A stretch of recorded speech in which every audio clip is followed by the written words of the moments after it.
আসসালামু আলাইকুম, সবাইকে আমন্ত্রণ হিমিকাস কিচেনে।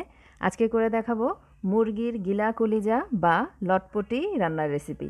খুবই সহজ, তো রান্নাটা আমি যেভাবে করি সেটাই শেয়ার করছি। আশা করছি আপনাদের কাছে ভালো লাগবে। তো গিলা কলিজা রান্না করার জন্য প্রথমেই একটা হাঁড়িতে আমি দিয়ে দিলাম তেল। 1 কেজি পরিমাণে লটপটি আজকে রান্না করব, সেই অনুপাতে আমি তেল মশলাটা দেখাচ্ছি। হাফ কাপের মতো সয়াবিন তেল একটা হাঁড়িতে দিয়ে দিলাম। তেলটা গরম হয়ে যাওয়ার পরে দিয়ে দিলাম কুচি করা পেঁয়াজ 1 কাপ পরিমাণে। এখন আস্ত গরম মশলা দিয়ে দিব, সাথে সামান্য একটু লবণ দিয়ে দিলাম পেঁয়াজটা তাড়াতাড়ি নরম হয়ে আসার জন্য। একটা তেজপাতা দিয়ে দিয়েছি বড় সাইজের, আর 6-7টা সবুজ এলাচি, 4-5টা লবঙ্গ, আর ছোট বড় সাইজের মিলিয়ে 3 স্টিক দারুচিনি দিয়ে দিলাম। এবারে এগুলোকে হালকা একটু নরম হয়ে যাওয়া পর্যন্ত ভেজে নিব। পেঁয়াজটা যখন হালকা একটু নরম হয়ে যাবে তখন এতে মশলা অ্যাড করে দিব। তো তার আগে ছোট্ট একটা রিকোয়েস্ট, যারা আমার চ্যানেলটাকে এখনও সাবস্ক্রাইব করেননি তারা প্লিজ চ্যানেলটাকে সাবস্ক্রাইব করবেন, আর পাশের বেল বাটনটা অন করে দিবেন যেন আপলোডকৃত নতুন নতুন ভিডিও নোটিফিকেশনগুলো আপনারা মিস না করেন। তো পেঁয়াজটা যখন হালকা একটু নরম হয়ে এলো তখন এতে দিয়ে দিলাম মশলা। 1 চা চামচ পরিমাণ লাল মরিচের গুঁড়া দিলাম, 1 চা চামচ হলুদের গুঁড়া দিলাম, পেঁয়াজ বাটা 1 টেবিল চামচ পরিমাণ দিয়ে দিলাম, আর আদা রসুনের বাটা দিব এখানে 1.5 টেবিল চামচ পরিমাণ। আপনারা ঝাল বেশি খেতে চাইলে মরিচের পরিমাণ আর একটু বাড়িয়ে দিতে পারেন। ধনের গুঁড়া দিব 1 চা চামচ পরিমাণ, আর ভাজা জিরার গুঁড়া দিব হাফ চা চামচ পরিমাণ। এবারে এই মশলাটাকে নেড়ে তেলের সাথে খুব ভালোভাবে মিশিয়ে নেব।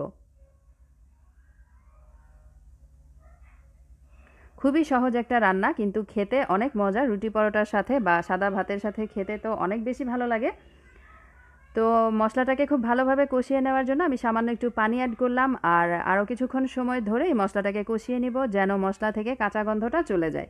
মশলাটা যখন খুব ভালোভাবে কষানো হয়ে যাবে তখন এতে আগে থেকে ক্লিন করে রাখা গিলা কলিজা আর গলা আমি ধুয়ে রেখেছিলাম সেগুলোকে দিয়ে দিলাম।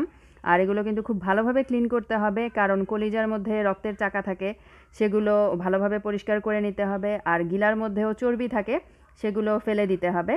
আর গলার ভিতরে একটা রগ থাকে, সেই রগটাকে আমি একটা টুথপিকের সাহায্যে ফেলে দিয়েছি। তো খুব ভালোভাবে ধুয়ে তারপরে সেগুলো আমি রান্না করছি। এবারে 8 থেকে 10 মিনিট সময় ধরে মশলার সাথে এগুলোকে কষিয়ে নিব। কষিয়ে রান্নাটা করলে খেতে আরও বেশি টেস্টি হয়।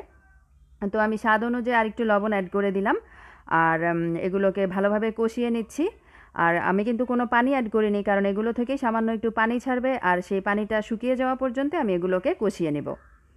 প্রায় 10 মিনিট সময় ধরে আমি এগুলোকে কষিয়ে নিয়েছি। দেখতে পাচ্ছেন তেলটা যখন এরকম চকচক করবে তখন এতে অ্যাড করে দিলাম পানি। পানি খুব বেশি দিব না, হাফ কাপের একটু বেশি পরিমাণে পানি দিয়ে দিলাম।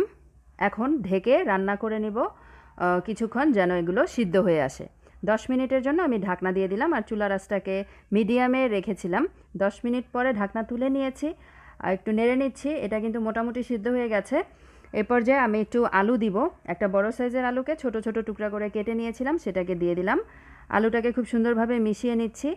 আর এর স্বাদটা বাড়ানোর জন্য আমি একটু টমেটো কুচি ব্যবহার করব, তবে এটা অপশনাল, আপনারা না চাইলে না দিলেও পারেন, তবে দিলে টেস্টটা বেশি ভালো লাগে। টমেটোটা দিয়ে আবারও ঢেকে রান্না করে নেব 5 থেকে 6 মিনিটের জন্য। 5-6 মিনিট পরে ঢাকনা তুলে তলা থেকে সুন্দরভাবে নেড়ে নিতে হবে, যেন তলা থেকে পোড়া লেগে না যায়। আর রান্নাটা হতে বেশি সময় লাগবে না, মোটামুটি আলুটা সিদ্ধ হয়ে গেলেই, আর গিলা কলিজা তো মোটামুটি সিদ্ধ হয়ে গেছে, আবারও কিছুক্ষণ ঢেকে রান্না করলেই রান্নাটা কমপ্লিট হয়ে যাবে। তো এ পর্যায়ে আমি 5-6টা কাঁচামরিচ দিয়ে দিলাম, আস্ত কাঁচামরিচ, আর ভাজা জিরার গুঁড়া দিয়ে দিচ্ছি হাফ চা চামচ পরিমাণ। চাইলে এখানে গরম মশলার গুঁড়া হাফ চা চামচ পরিমাণ ছিটিয়ে দিতে পারেন। সুন্দরভাবে এখন ঢাকনা দিয়ে দিব আর রান্না করে নিব আলুটা সিদ্ধ হয়ে যাওয়া পর্যন্ত।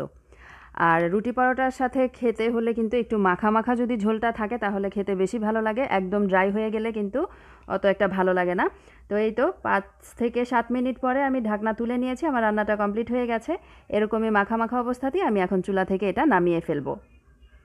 আশা করছি আজকের সহজ এই রেসিপিটা ভালো লেগেছে। ভালো লেগে থাকলে ভিডিওতে লাইক করতে ভুলবেন না। আজকে এই পর্যন্তই। ভালো থাকবেন সবাই। আল্লাহ হাফেজ।